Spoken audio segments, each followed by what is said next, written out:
What is going on, guys? Welcome back to another episode of Slappy Saturdays. And today we are going to go over Michigan, Oklahoma, the best game of the slate last week. We've said it. Last week was a really weak slate in college football with the matchups that were given to us. Now we're going to go over other games in that slate later this week. We have talked about time and time again how we like to do a whole week one recap.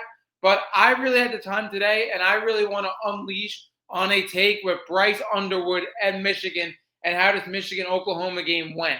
Now, for one, I think this game was very simple, even to a casual viewer, of why Oklahoma won this game. Now, when you talk about Oklahoma and Michigan, the supporting cast around each team, the teams in the trenches, the two coaches, I don't think Michigan is a way worse program than Oklahoma at all. We said it time and time again. I think in this game, it was very simple. You were talking about John Mateer, who's a borderline top 5 quarterback in college football.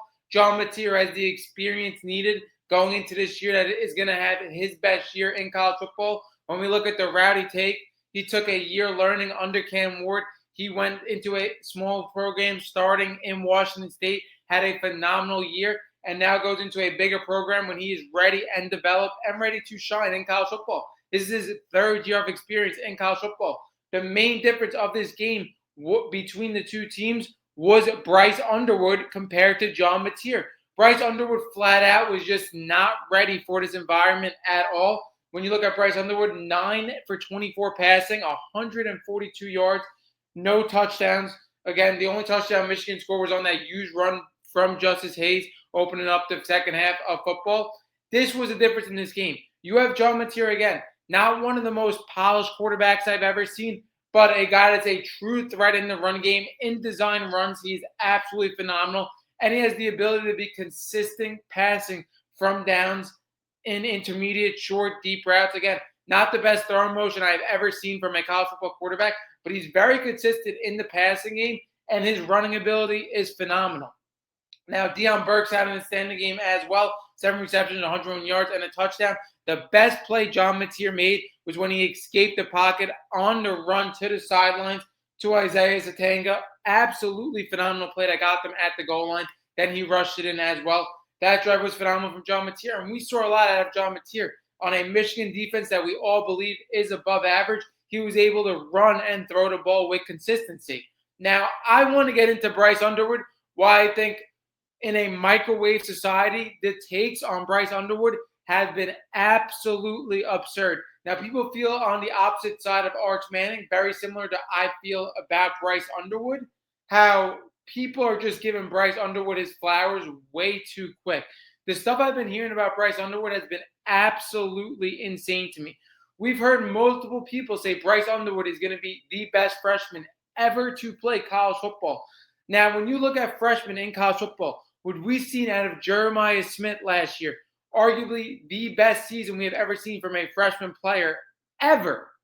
And it's way easier to translate as a receiver, as a running back, as a defensive player from high school to college than it is for Bryce Underwood to translate from high school to college as a quarterback. I think translated from high school to college as a quarterback is way harder than translated from college to the NFL as a quarterback. We've seen rookies time and time again, pretty much almost every year, come into the NFL and be above average quarterbacks. 2 last year in Jaden Daniels and Bo Nix. It is extremely hard to come in from high school to college. That's a way bigger jump.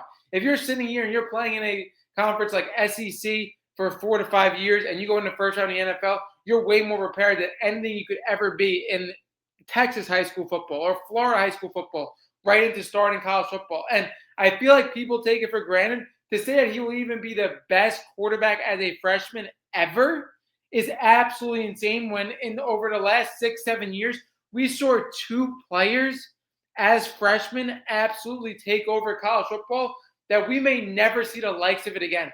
I said it. I think the one thing we will never see in sports, whether it's you guys watching or me, whoever's watching, from last week of college football to your last game you will ever watch of college football, I don't think we will ever see again a true freshman come in a powerhouse and win a national championship like Trevor Lawrence did.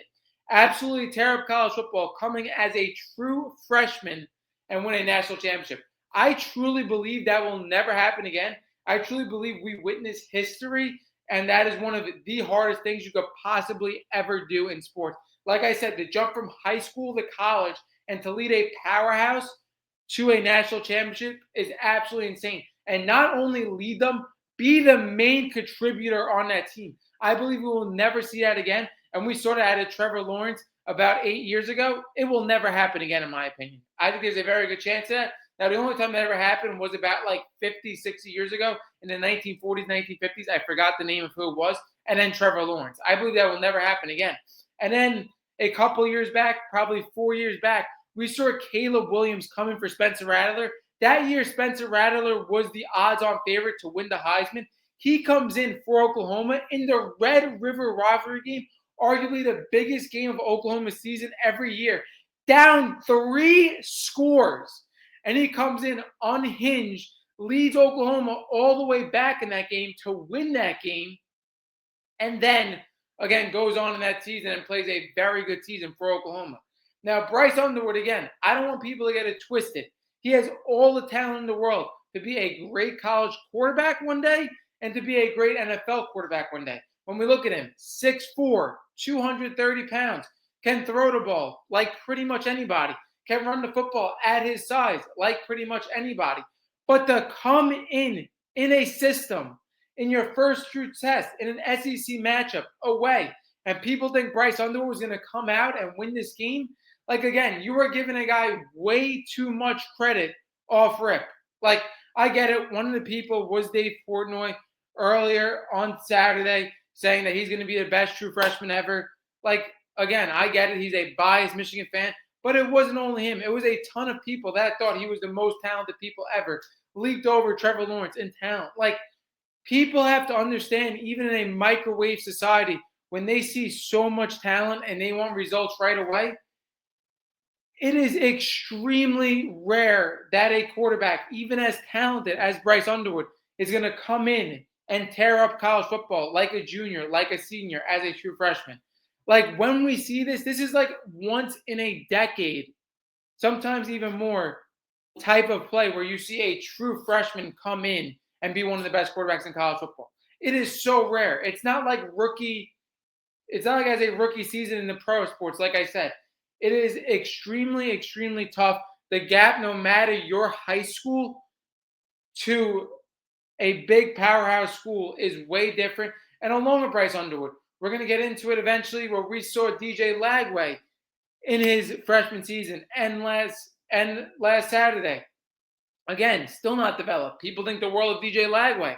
Had microwave expectations for him. Same thing with Dylan Raiola. We're seeing consistently these true freshman quarterbacks in year one, they are not able to produce to the level that we think. Now, does Bryce Underwood, in my opinion, look like a deer in headlight? Did he look like a guy that could not throw a forward pass like Michigan last year? No, he doesn't look completely overwhelmed as a true freshman. He looked really good against New Mexico. And again, he looked like he had a rough time against Oklahoma. But again, he didn't look like a guy that can play the position. Like, I will give him credit to that extent. And do I think the best game plan Michigan is drawing up for Bryce Underwood to succeed right now? No. I feel like he has a little bit of handcuffs on him. I think the biggest thing for Michigan that I am very surprised of is how Bryce Underwood is not utilized in the run game at his size, with his speed. And I feel like that would be an easy way to ease Bryce Underwood in and give him some success from drives using him in the run game. Use him with the one talent that he has, that he really doesn't have to read much. Give him some desired runs. Like, in this game, he had 3 carries for -1 yards. Like, come on. Like, I don't think that could happen. I mean, him on the run as an option, I don't think is the best option because he's not throwing well in the pocket right now. I mean, again, you're looking at 9 for 24 against Oklahoma.